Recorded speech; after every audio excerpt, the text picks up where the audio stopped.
اسلام آباد کے district and session court نے نور مقدم قتل کیس کا مختصر تحریری فیصلہ جاری کر دیا۔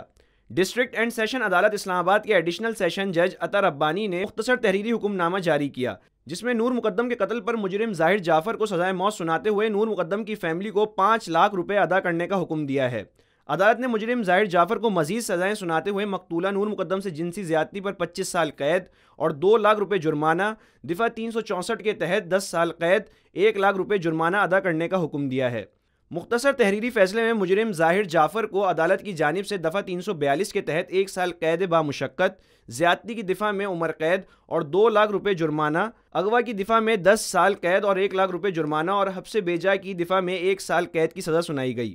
عدالت نے مختصر فیصلے میں مجرم جان محمد کو صلح مشورے کی دفعہ میں 10 سال قید، 1 لاکھ روپے جرمانہ، اغوا چھپانے کی دفعہ میں 10 سال قید، 1 لاکھ روپے جرمانہ، جرم چھپانے کی دفعہ میں 7 سال قید، 1 لاکھ روپے جرمانہ، جرم دیکھ کر اطلاع نہ دینے کی دفعہ میں 1 ماہ قید کی سزا سنائی۔